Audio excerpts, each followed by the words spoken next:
नमस्कार, आप देख रहे हैं आज तक डिजिटल और मैं हूं आपके साथ अनूप आकाश वर्मा और मेरे साथ हैं अरविंद ओझा, एडिटर हैं क्राइम एंड इन्वेस्टिगेशन के आज तक इंडिया टुडे ग्रुप के। बहुत बहुत स्वागत है अरविंद भाई आपका। Thank you. और खबर जो है वो पाकिस्तान से आई है, लेकिन उससे पहले एक शब्द, एक लाइन कि सरबजीत हमारे थे, हमारे सरबजीत जिनकी हत्या पाकिस्तान के कोट लखपत जेल में पीट पीट कर दी गई थी, जिसने की थी अब वो गोलियों से भून दिया गया।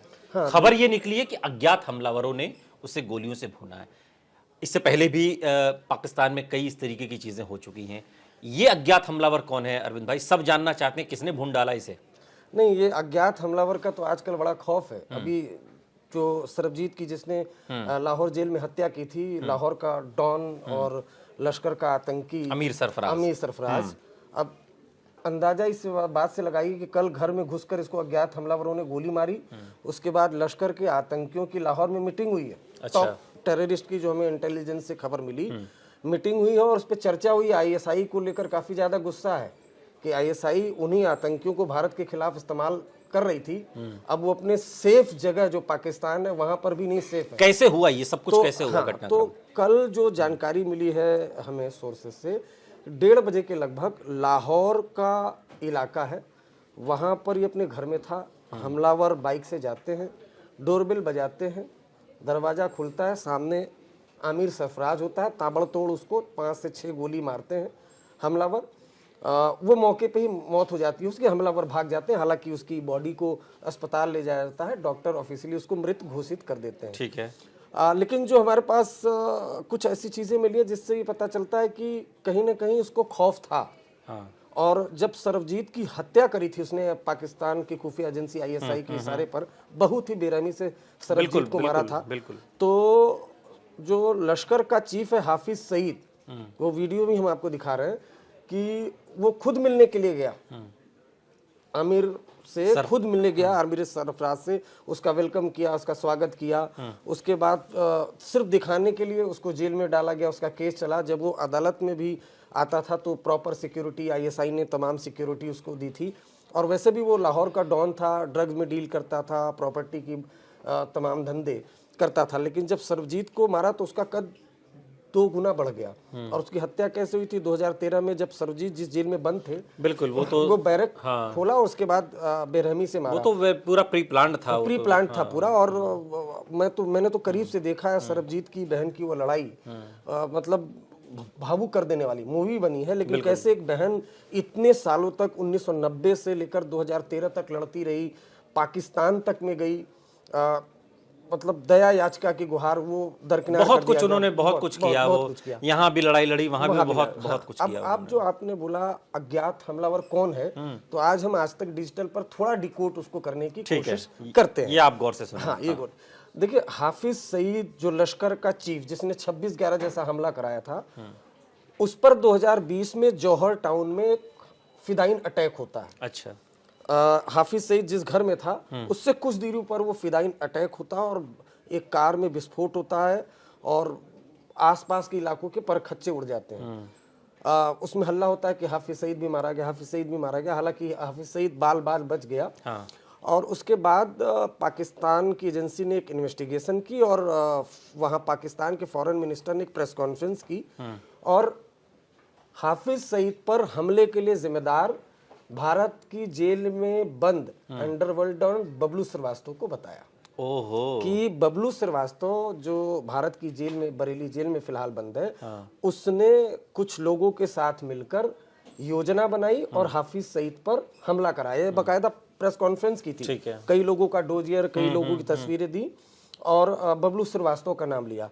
उसके बाद लगातार जो पाकिस्तान है, पाकिस्तान में पठानकोट एयरबेस पर जो अटैक हुआ था, उसका जो मेन हैंडलर था शाहिद लतीफ, उसको मार दिया गया।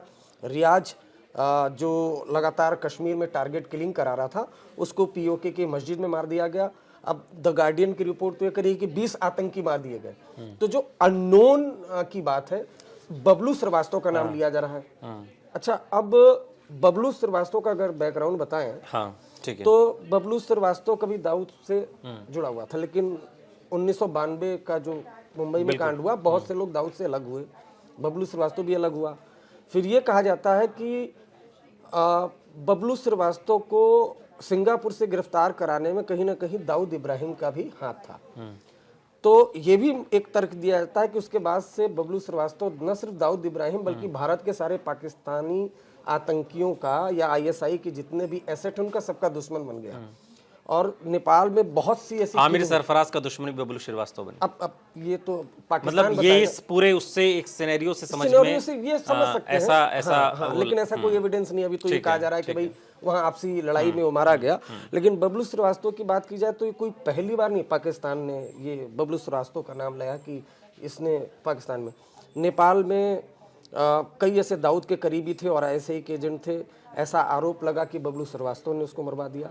अभी 2023 में एक आईएसआई के लिए काम करता था, दाऊद का क्लोज था, उसको घर के बाहर दौड़ा कर गोलियां मारी गई। उसका सीसीटीवी भी आया था। वो फेक करेंसी का भी काम करता था, उसमें भी नाम आया कि बबलू श्रीवास्तव। तो ऐसे कई पाकिस्तान और नेपाल में किलिंग हुई है जिसमें पाकिस्तान की आईएसआई या आए दिन खबरों में आता है कि बबलू श्रीवास्तव और उन लोगों ने कराया। लेकिन हाफिज सईद पर तो ऑन रिकॉर्ड प्रेस कॉन्फ्रेंस करके बबलू श्रीवास्तव का नाम लिया। तो अब क्या अननोन गनमैन बबलू श्रीवास्तव, ये एक बड़ा बुनियादी सवाल है। लेकिन थोड़ा सा अरविंद भाई ये समझाइए कि आमिर सरफराज कोई छोटा मोटा सड़क छाप गुंडा नहीं था। वो भी एक अपना उसने क्राइम की दुनिया में कहिए जो आतंकवाद की दुनिया है उसमें अपनी जगह बनाई थी। लेकिन हम देख रहे हैं वो सड़क पे ऐसी टहलता हुआ दिख रहा है या कोई उसके घर आया अज्ञात हमलावर और दनादन गोलियों से भूनने चले गए। ये इतना सामान्य क्यों लग रहा है ये? हाँ, ये सामान्य लग रहा है ऐसे दूर से देखने में। अब भाई पाकिस्तान में तो आप जानते हैं अलग अलग आतंकी तंजीमें हैं। ठीक है। और ये तो ये कहा ही जाता है कि भाई पाकिस्तान आतंकियों का सिक्योरिटी वगैरह हाँ नहीं सिक्योरिटी है। वो तस्वीरें भी हम दिखा रहे हैं कि वो दिखाएंगे, हम आपको भेजेंगे कि जिसमें जब वो बकायदा आता है कोर्ट में तो अत्याधुनिक हथियारों से लैस कमांडोज उसके आसपास घर पे उसका क्या मतलब आए, डोरबेल बजाई और भूने और चले गए। हाँ, मुझे ऐसा लगता है कि फिर प्रॉपर रेकी की गई होगी। प्रॉपर रेकी की भाई जब इस तरह का कोई कब ऐसा रहता है जब मामला सन्नाटेदार रहता है कि भाई प्रॉपर रेकी। अब जाहिर सी बात है, मैंने गूगल देखा तो जो आमिर सरफराज उर्फ तांबा उसको कहते हैं, तांबा, वो काफी ज्यादा मतलब लाहौर के अंडर कई डॉन से उस डॉन में उसका नाम आता है। और जब आईएसआई के इशारे पर सरबजीत को मारा तब तो वो उसका वीडियो कल से वायरल है कि हाफिज सईद उसका वेलकम कर रहा है। तो खुद का उसका भी अपना एक कद था। अब ऐसा मुझे लगता है कि प्रॉपर रेकी की गई, उसकी मूवमेंट को ट्रैक किया गया और ये भी जानकारी में इंटेलिजेंस बताते हैं कि जिस तरह के अभी पाकिस्तान में हालात बने हैं कि एक के बाद एक अननोन गनमैन जो है वो खास तौर से उन आतंकियों को जो भारत से वांटेड है उनको मार रहा है। तो उसके बाद से जो ये आमिर सरफराज था ये भी दहशत में था। इसको भी लग रहा था कहीं मेरा कोई पीछा तो नहीं कर रहा है। तो वो भी सड़क पर अमूमन लो प्रोफाइल रहने की कोशिश करता था ताकि इसको पहचान ना पाए। ये चूंकि सरबजीत की हत्या के बाद तो एकदम से इसका नाम चमका। और ये किस लेवल का आतंकवादी था, मतलब और इसके नाम किस किस तरह के मामले रहे आमिर सरफराज के? देखिए आमिर सरफराज की बात करें तो लाहौर जो है, लाहौर पाकिस्तान का, वहाँ का ये अंडरवर्ल्ड डॉन कहा जाता था। अच्छा, अंडरवर्ल्ड डॉन। और चाहे कैसा, जैसा हमारे यहाँ ये दाऊद कहा जाता था पहले? दाऊद कहा जाता था। देखिए दाऊद इब्राहिम है, लेकिन पाकिस्तान में कई क्रिमिनल हैं। अच्छा, वो तो आप जानते ही हैं आतंकियों और अपराधियों का अड्डा है। बिल्कुल, तो अड्डा है। तो हथियारों की तस्करी, ड्रग की तस्करी, प्रॉपर्टी की खरीद फरोख्त, इसमें जो टॉप 10 जो अगर पाकिस्तान में अगर डॉन कहे जाए तो उसमें आमिर सरफराज का नाम सामने आता था। लेकिन उसको भी इस बात का इल्म नहीं था कि इस तरीके से उसका अंत होगा कि बाकायदा डोरबेल बजाया जाएगा और घर में घुस के गोली मार। अच्छा, इस आमिर सरफराज की इस हत्या के बाद अब वहाँ इस लेवल के जो आतंकी हैं उनमें किस तरीके की दहशत आप अपने सूत्रों के हवाले से महसूस कर पा रहे हैं? नहीं, मैं आपको यही बता रहा हूँ। आमिर सरफराज का मर्डर होता है, उसके बाद लाहौर की सब्जी मंडी में एक लश्कर का बहुत बड़ा मॉस्क्यू है, मस्जिद है। अच्छा, वहाँ कल मीटिंग हुई। जो लश्कर का हेड ऑफिस है मुरीद के, वहाँ मीटिंग हुई, वहाँ चर्चा हुई कि भाई ये क्या हो रहा है। एक के बाद एक जो लश्कर के आतंकी हैं, कभी लाहौर में, कभी कराची में, कभी पीओके में मार दिए जा रहे हैं।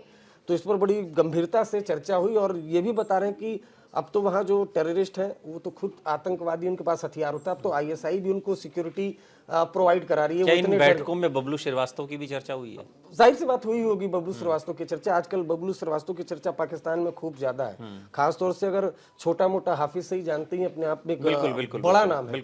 और बहुत जबरदस्त विस्फोट हुआ था जौहर टाउन में। अगर आप गूगल देखें या उसकी तस्वीरें देखें तो शायद हाफिज सईद उसके बाद कभी नजर नहीं आया है।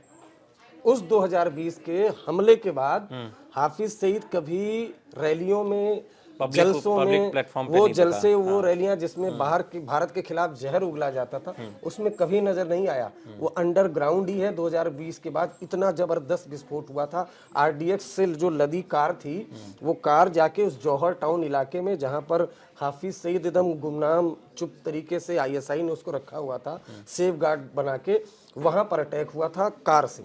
और बहुत जबरदस्त अटैक हुआ था, बहुत दूर तक उसकी आवाज सुनाई दी थी। उसके बाद से हाफिज सईद एकदम अंडरग्राउंड है। उसकी इन्वेस्टिगेशन में, जब इतना बड़ा नाम, उसकी इन्वेस्टिगेशन में किसी और का नहीं, अगर पाकिस्तान के विदेश मंत्री प्रेस कॉन्फ्रेंस करके बाकायदा एक डोजियर देते हैं, भारतीय खुफिया एजेंसी रॉ का नाम लेते हैं, रॉ के इशारे पर बबलू श्रीवास्तव, उसके लोगों ने हाफिज सईद पर हमले की पूरी योजना बनाई और उस पर हमला करवाया। तो आजकल पाकिस्तान में मतलब बबलू श्रीवास्तव की चर्चा है, बबलू श्रीवास्तव की चर्चा। और जितने लोग बबलू इस श्रीवास्तव कांड को के बाद, आमिर सरफराज की इस हत्याकांड के बाद अब वहाँ के जो दहशतगर्द हैं उनमें जिस तरीके से आप बता रहे हैं बैठकों का दौर चलता रहा है, लेकिन एक दहशत तो अब बढ़ेगी ना। जिस तरीके से अज्ञात हमलावरों के नाम पर धीरे धीरे ही सही लेकिन नेस्तनाबूद किए जा रहे हैं, तो एक दहशत तो बनती है ना। हाँ, दहशत तो बिल्कुल बनती है। और इस दहशत से हाफिज सईद भी पीछे चुकेगा नहीं। आप देखिए हाफिज सईद, आप अब देखते होंगे या हमारे दर्शक देखते होंगे कि आए दिन पहले मीडिया में चलता था। आप तो कहीं हाफिज सईद का नहीं आता, हाफिज सईद का आपने देखा? मौलाना मसूद अजहर को आपने आखिरी बार कब देखा था? हाँ, वो भी नहीं दिखाई दिए, वो भी नहीं दिखाई दे रहा। सैयद सलाउद्दीन हिजबुल का कमांडर नहीं, ये ऐसा क्या हो गया? यही तो जानने वाली बात है कि इसी पे तो ये लोग तो वीडियो करके और अपनी आप वो दौर याद करिए कि आए दिन सभाएं ये लोग करते थे, उसके वीडियो अवेलेबल रहते थे पाकिस्तान के सड़कों पर, लाहौर, कराची में, और एक से एक जहरीला भाषण दिया करते थे, भाषण देते थे। और भारत के अलग अलग शहरों में आतंकवादी हमले कराना, कश्मीर में हमले भी होते थे, हिंदुस्तान में कई इन्होंने हमले बाद के दिनों में भी कराए। लेकिन अभी 2020-19 के बाद से ऐसे सिनेरियो बदले। अब ये न जाने कौन अज्ञात हमलावर है जो वहां घुस के मार जा रहा है। अब वहां के लोग आरोप लगाते हैं कि जी भारत सरकार की तो ये पॉलिसी है नहीं, बिल्कुल रॉ की ये पॉलिसी है नहीं कि एक्स्ट्रा जुडिशियल किलिंग कराए। अब यहाँ के कुछ नेताओं से विदेश मंत्री नहीं बोला कि भाई अब जो बुरा कर रहा है तो उसका बुरा हो रहा है, जैसी करनी वैसी भरनी। यही आमिर सरफराज के साथ हुआ। चूंकि सरबजीत को लेकर के उनकी बहन जिस तरीके की लंबी लड़ाई उन्होंने 2 दशकों से ज़्यादा समय तक लड़ी, वो हम सबके सामने है।